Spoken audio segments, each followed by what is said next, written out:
Today seems like a perfect day for tailgating. We got a beverage, got some pizza. Most importantly, we got turbos, we got cams. We're going to talk about turbo cams. More importantly, we're going to talk about why guys tend to over cam their turbo combinations. You see, you don't need to go wild. To get started, let's talk about the different combinations. First of all, if you're building a dedicated race motor, you're going to go crazy with the cam timing. That's okay, because it's a single purpose deal. So you can put lots of camshaft in it, you could put lots of boost in it. That's not what we're talking about here. What I want to talk about is a dual purpose motor. So something that you do take to the track on occasion, but you also drive. So on one end of the spectrum, we've got dedicated race motors. On the other end of the spectrum, we've got daily drivers. So let's start there. Let's talk about the daily driver for a minute. As a matter of fact, let's eliminate the turbo and let's talk about just daily driver NA combinations. I'm going to go ahead and put up a graphic here and show you different combinations. This is a cam test that I ran with some Brian Tooley Racing stage 1, 2, and 3 truck cams.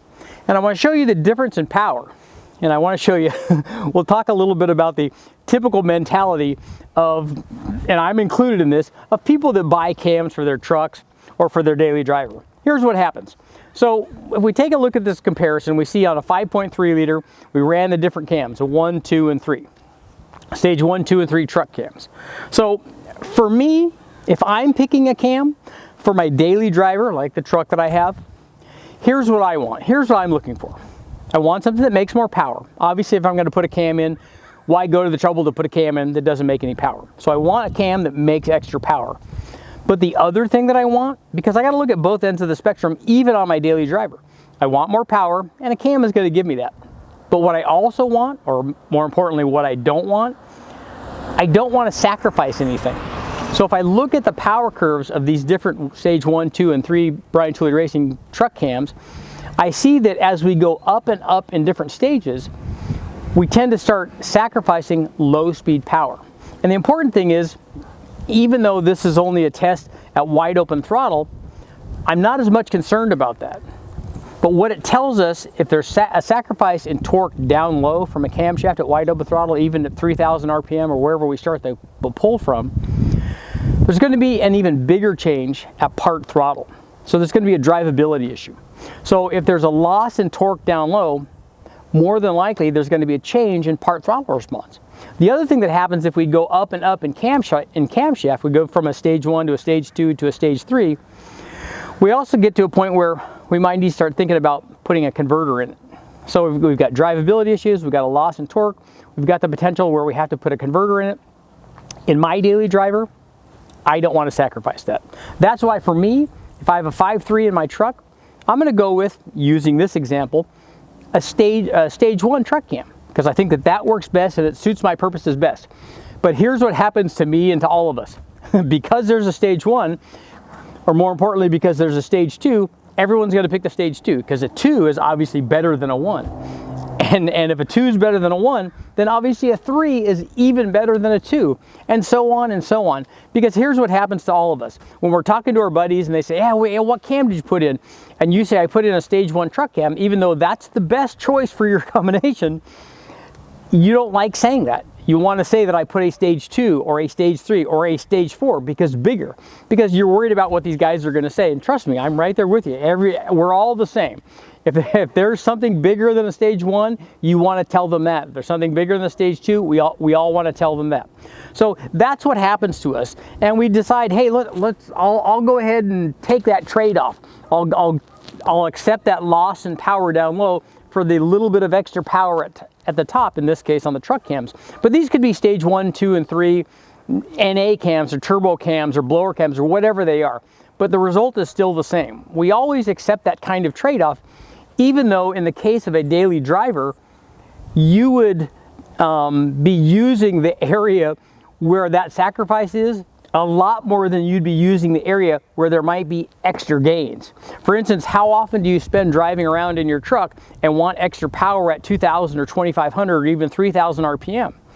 Now, how often do you miss like power at 6,500 RPM? Personally, my truck's not tuned, so it shifts at 5,500 RPM. I would never know if there was something there at 6,500 RPM anyway. And here's where we get into the turbo stuff. Now that's an NA combination, and the reason that I bring that up is because when we add a boost to that, when we add a turbo to that equation, the problem gets multiplied. As we know, any cam is a turbo cam, and if we multiply our power output, whatever that power output is, and we add boost to it, here's where it becomes problematic. If you have that loss in low speed power, if you choose a cam that's too big for the combination, and you have a loss in low speed power, let's say you're down 15 foot-pounds at, let's pick a number, at 3,000 RPM. Okay, it lost 15 foot-pounds. Here's the problem with the turbo. If you lose that 15 foot-pounds down at 3,000 RPM, and you're asking the turbo to spool up, all of a sudden, instead of having the 10 pounds that you want right there, maybe it only has 6 or 7 pounds of boost there, and doesn't come on until after the thing starts making power, which is not an uncommon occurrence. And we're just picking 3,000 as a random number. Let's say it's 2,000 or 2,500. Pick whatever number you want. But here's what happens. If you have a drop in boost there because you had a loss in low speed power, now the loss that you have, because if you have 6 pounds there instead of having 10 pounds there, you're talking about a loss of 80 or 90 or 100 foot-pounds of torque. So that's how much less torque you have there now that you've chosen the cam that's too big. And here's a perfect example of that, and I love Matt over at Sloppy, but here's that stage 2, that Sloppy stage 2 cam, which I'm going to be testing real soon, the Sloppy stage 2 versus the World. I should be down at West Tech pretty soon and running that test, and it's going to be awesome. But that cam with 228 degrees of intake duration, when you put it on a 4.8, in my opinion, it's too big of a cam for that combination.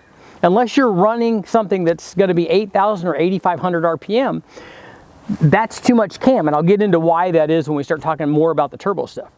And this is especially the case if you team that with a very short runner manifold like the Holley High Ram.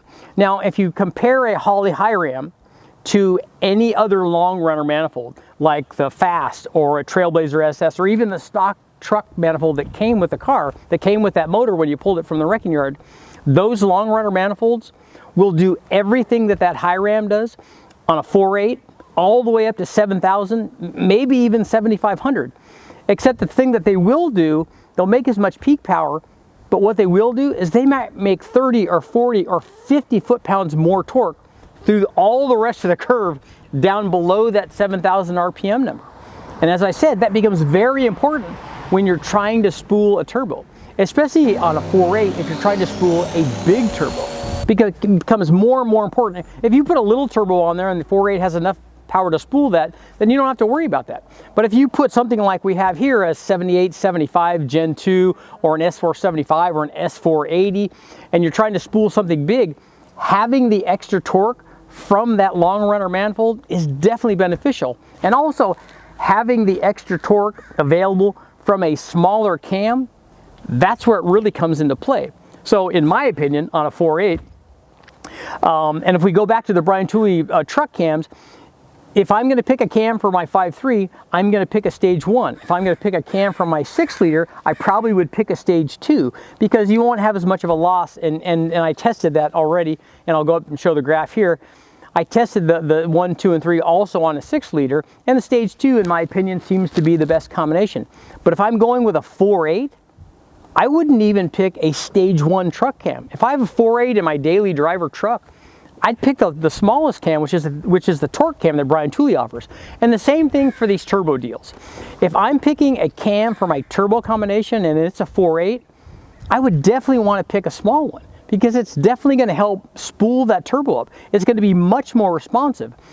And here's the other reason, and this is kind of the reason that I wanted to do this video in the first place, is ultimately, if you choose a turbo like this 7875 from VS Racing or an S475, whatever the turbo is, let's say that you pick a turbo that will make 1,000 horsepower, and that's fantastic. That's great. I mean, it's amazing that we're even talking about that kind of thing in your daily driver in a car that you drive around, because 1,000 horsepower is a crazy amount of power. But let's say that you pick that 4.8 and you pick that turbo. Ultimately, what's going to dictate the power output of that combination is the turbo itself.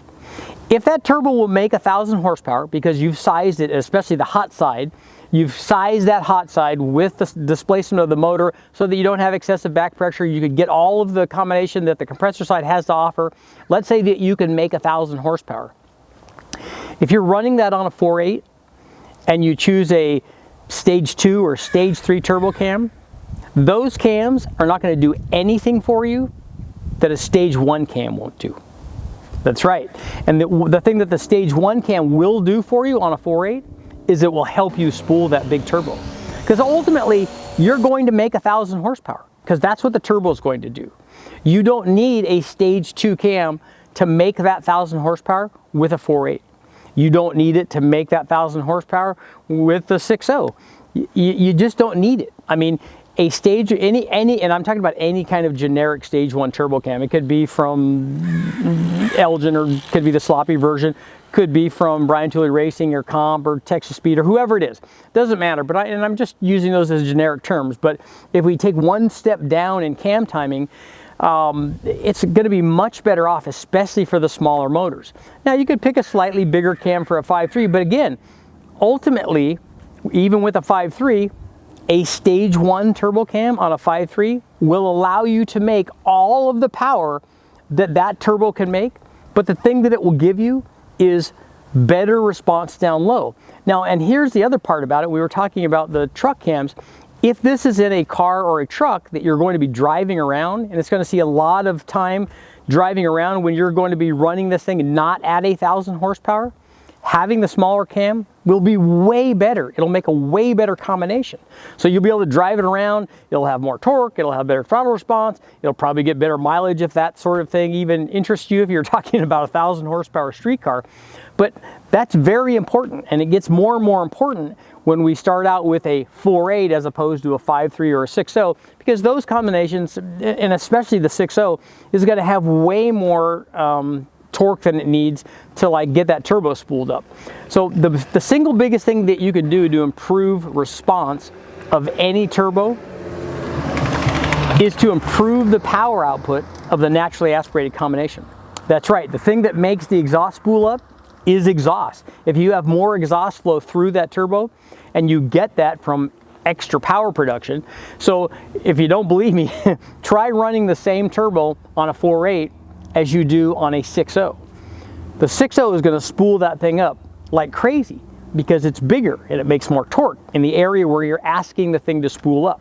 So it's going to have more exhaust flow, more response, voila, it's much better. So anything that you can do to improve the torque and power output of the NA combination of the exhaust that you're flowing to the turbo will improve the power output, or will improve the response of the turbo, and therefore the power output of the whole combination.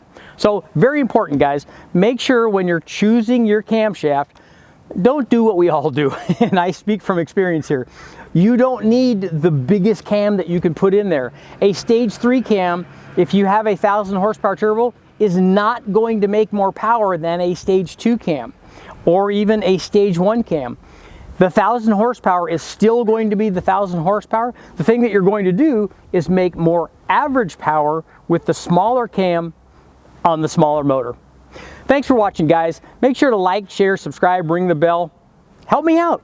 I'll keep doing the videos. Time for beverage.